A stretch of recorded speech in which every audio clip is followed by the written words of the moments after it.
My self-centered brother wrecked my life, and my parents always took his side. Now he's pleading for my help, but my response? I'm done with him. I'm Emma, 28, female, and to be brutally honest, I wasn't supposed to exist, at least not as a girl. It's a harsh truth, but it's my reality. My mother had always envisioned raising 2 boys, her perfect pair of athletic sons to carry on the family name and fulfill her ambitions. When she found out I was a girl during her pregnancy, she was devastated.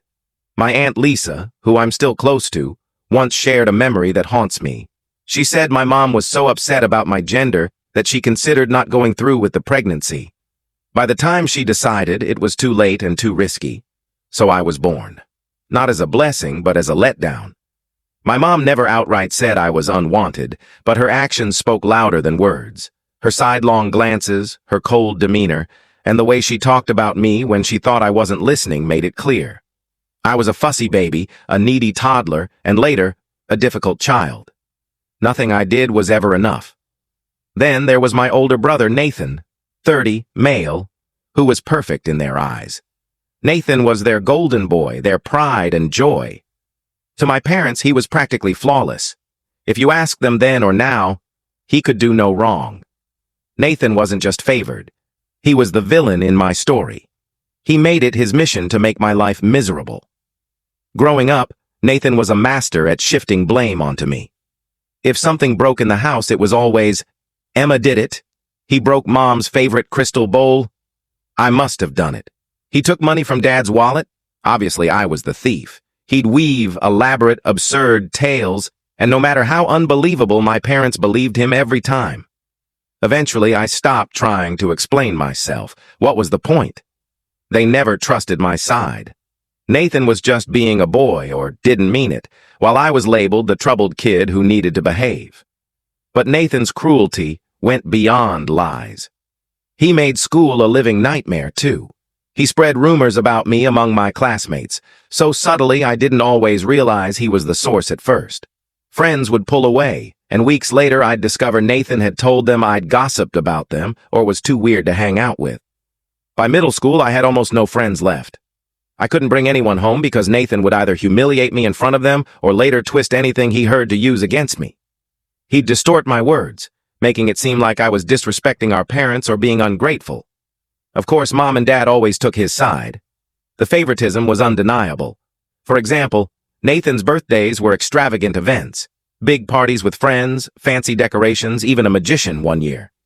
My birthdays? A store-bought cake at the kitchen table, maybe a card if they remembered. One year, they forgot entirely. Nathan made sure to gloat, smirking. Guess you're not that important. I wasn't a perfect kid, I'll admit. I was quiet, a bit sensitive, but who wouldn't be? Growing up in a home where I was constantly dismissed or criticized took its toll. I felt like I was screaming into an abyss, desperate for someone to care. But in that house, only Nathan and my parents mattered. And Nathan reveled in it. He knew he was the favorite and used that power against me every chance he got. If I dared call him out, he'd run to Mom and Dad, spinning a story about how I was mean or starting trouble. It didn't matter that he provoked it. He was the golden child, and I was the problem. I remember one high school moment when I thought I'd finally found a victory. I gathered the courage to try out for the school musical and landed a decent part. I was overjoyed and told my parents, hoping they'd come see me perform. Nathan immediately chimed in. Why would anyone want to watch her embarrass herself? My mom didn't defend me. She just shrugged and said, maybe another time, Emma. That's when it sank in. They weren't just distant. They were completely uninterested in me. Nathan wasn't just cruel. He was calculated. He knew exactly how to hurt me, making me feel worthless. And the worst part? He never faced consequences. My parents never scolded him. If anything, they encouraged him by always siding with him. Every day felt like an uphill battle. I tried to focus on school or my hobbies, but Nathan was always there, ready to tear me down. And my parents? They didn't care. To them, Nathan was perfect, and I was just a mistake they couldn't undo. But somehow, I kept going. Maybe it was stubbornness, or maybe a faint hope that things could get better. But one thing I learned is you can't force people to care about you. You have to find the strength to walk away. That's exactly what I did when I turned 18. I was done with my family. Completely done.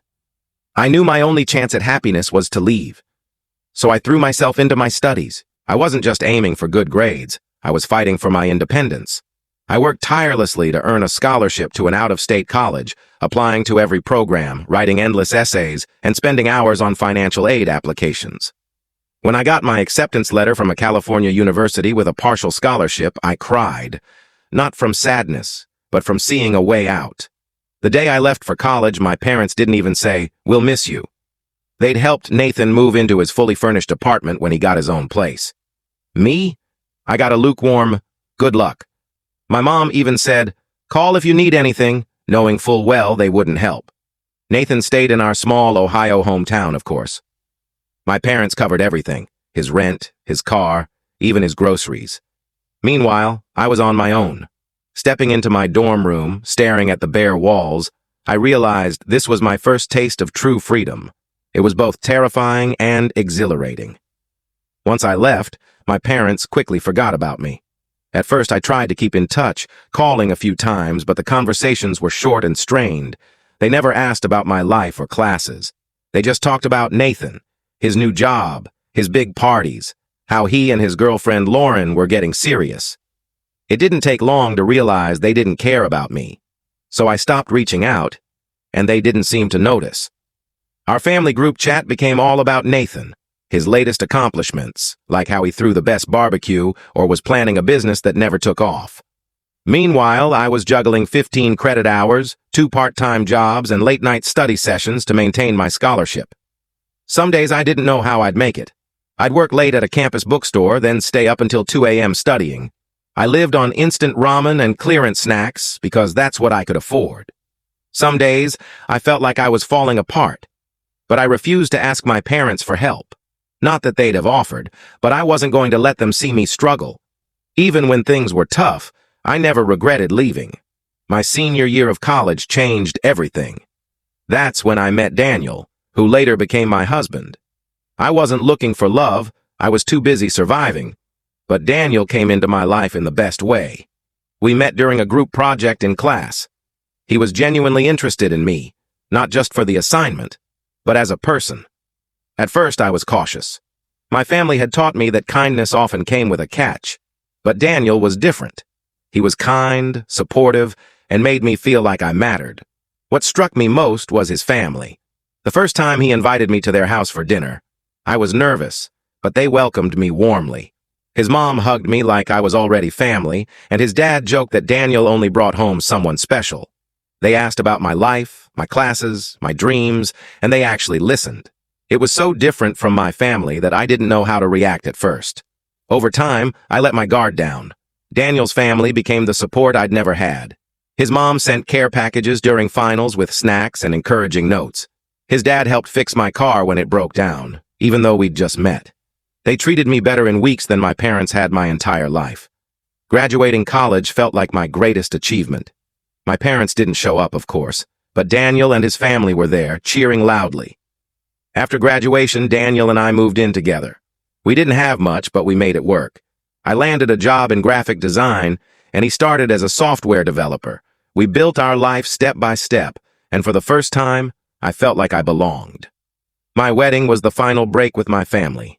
People think weddings bring families together, but mine showed how little they cared. When Daniel proposed during a quiet picnic, I was overjoyed. It was simple and perfect.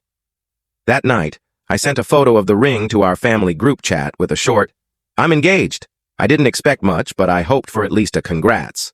Instead, nothing. They all read the message, Mom, Dad, Nathan, but no one responded. I double-checked to make sure it sent. It had. They just ignored it. As I planned the wedding, I tried to include them. I texted my mom about venues or themes, small things like, "What do you think of these flowers?" or "Any dress shop suggestions?" She either didn't reply or gave one-word answers like "nice" or "okay," which screamed disinterest. I even asked if she'd come dress shopping. She said she was too busy. Doing what? I had no idea, so I stopped trying. Daniel's mom, meanwhile, was ecstatic. She helped pick my dress, organized guests, and spent a weekend making decorations with me. She made me feel valued. Nathan took it further. Not only did he not care, but he tried to sabotage it. My cousin Sarah, the only family I still talk to, who's now renting a room at my parents' house since her parents are overseas and worried about her living alone, told me Nathan convinced my parents I was ungrateful for not involving them enough in the planning. He claimed I didn't value their input and was deliberately shutting them out. That was a lie. I'd tried, I'd reached out. They ignored me. But Nathan twisted it, and my parents, as always, believed him. Things got worse when I sent the invitations, including ones for them and Nathan. Weeks later, I called my mom to check if they'd RSVP'd. Her response? We're still thinking about it. Nathan thinks we should reconsider. Reconsider? It was my wedding. I was their daughter. But Nathan had told them I didn't deserve their presence, claiming I only contacted them when I needed something. That was rich, coming from Nathan, who'd been handed everything his entire life. As the wedding approached, it was clear they weren't coming. My mom stopped replying, and my dad barely spoke when I called. Sarah tried to convince them, but Nathan insisted they should be the focus. The irony? He was mad I hadn't made them the center when I'd begged them to be involved. On the wedding day, they didn't show. No call, no text, just empty seats where my family should have been. It hurt, even though I saw it coming. But Daniel's family? They were there in full. His parents, siblings, cousins, all celebrating us. His mom gave a heartfelt speech, officially welcoming me into their family. After the wedding, I was done. I didn't ask why they skipped it or send them photos. When Nathan texted, "Hope your big day was worth cutting out your family," I blocked him. Why keep contact with someone who only hurt me? If they didn't want me in their lives, fine. But I was done chasing people who couldn't show up for me. While I built a life with Daniel in California, Nathan stayed in Ohio, basking in his golden child status. That didn't change when he married Lauren. My parents went all out for their wedding. I wasn't invited, not that I'd have gone, but Sarah kept me updated. She said they paid for everything, the venue, catering, flowers, even Lauren's dream dress. It probably cost more than a car. Speaking of cars, Nathan and Lauren got a house too, courtesy of my parents. A 4-bedroom home in a nice suburb, fully furnished. Meanwhile, I was in California, working 2 jobs to afford a modest apartment with Daniel. Sarah would call with updates on Nathan's pampered life. My parents were at his house constantly, treating him and Lauren like royalty, watching their dog, helping with chores, even buying their groceries when Lauren didn't feel like shopping. It stung. Not because I wanted their help, I'd managed alone for years, but because it showed how differently they treated us. They couldn't text me for my wedding, but for Nathan, no expense was spared. For a while, Nathan and Lauren seemed to have it all.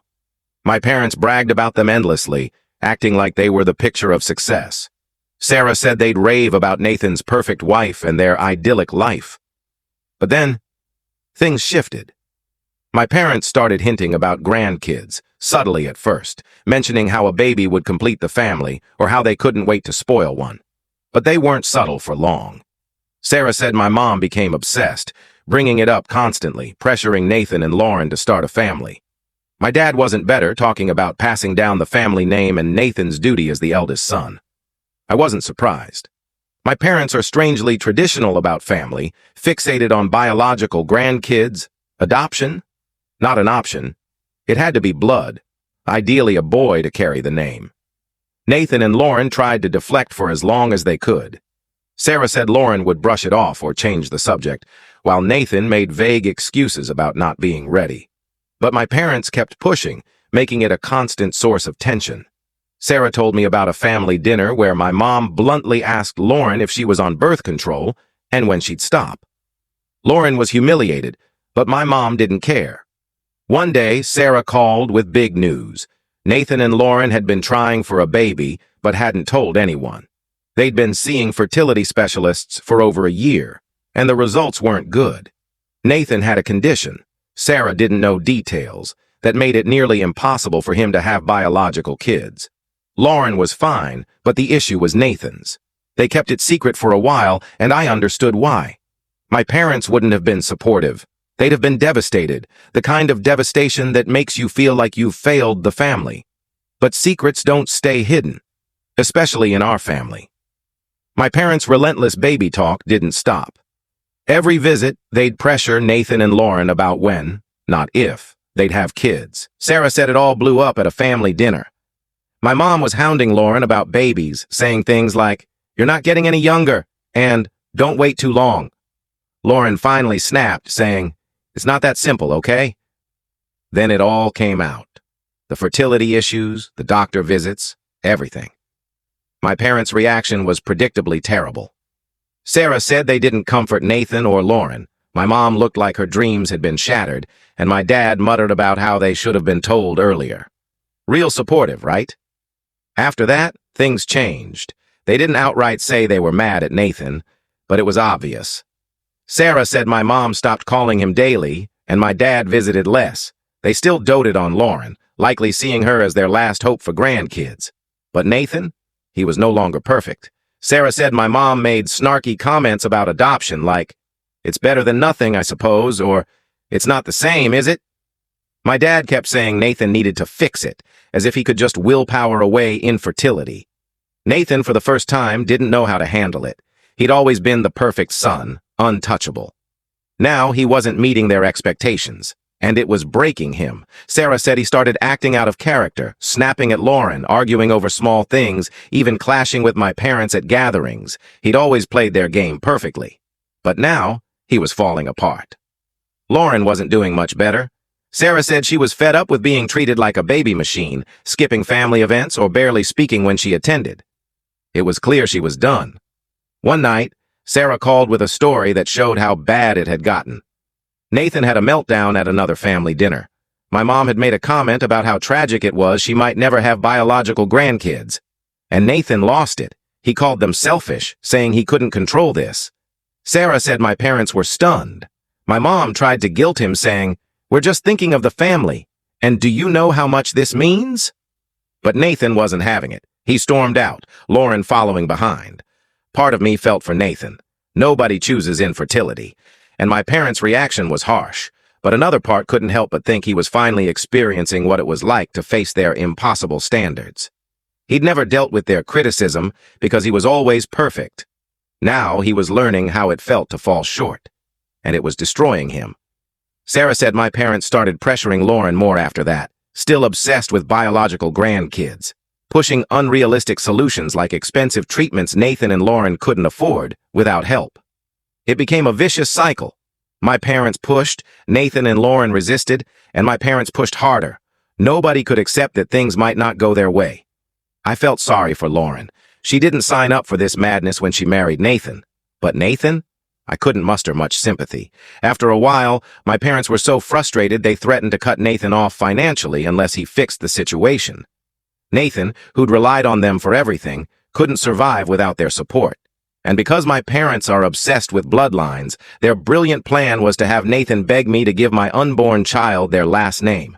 Not just my child, their legacy. The audacity, right? Sarah called one night, her voice tense. "Emma, Nathan's desperate. They're putting so much pressure on him, and now he's coming for you. Be careful." Sure enough, a few days later, Nathan showed up at my California home unannounced. Seeing him there was surreal. He didn't look like the smug brother I knew. He looked exhausted, defeated. I let him in, curious to hear what he had to say. He launched into a sob story, talking about how hard life had been since our parents learned about his infertility. He said they'd been relentless, blaming him for ruining their grandkid dreams and threatening to cut him off if he didn't make it right. He tried to pin his past behavior, his lies, his role in turning my parents against me, on stress. "I didn't mean to hurt you," he said, eyes watery. "I was just trying to be the perfect son." I wasn't buying it. Nathan's actions weren't about stress. They were about control. He'd tormented me for years because he could, knowing our parents would always back him. Now he wanted me to bail him out? Not a chance. I let him talk until he got to the point. "Emma," he said, "I need your help. Mom and Dad will cut me off unless I fix this. They need the family name to live on, and they think your baby is the answer. Please give the baby our last name. It's the only way to save our family." I couldn't help it. I burst out laughing. "Nathan," I said, "you're kidding, right? After everything you've done, you think I'll hand over my child to fix your mess? Not happening. He looked stunned, like he actually thought I'd agree. He tried guilt, calling me bitter and spiteful. This isn't about the past, I shot back. This is about protecting my family. My kids will have no connection to people who treated me like I didn't exist. He kept pushing, saying I was ruining his life by refusing. He even played the victim, claiming he didn't deserve this for something he couldn't control. Emma, he said, if they cut me off, I'll lose everything. That's when I snapped. Nathan, I said, you've taken everything from me, my peace, my friends, my parents' love, and now you want to take from my kids? Number. If they cut you off, that's their fault, not mine. Maybe it's time you learn to stand on your own.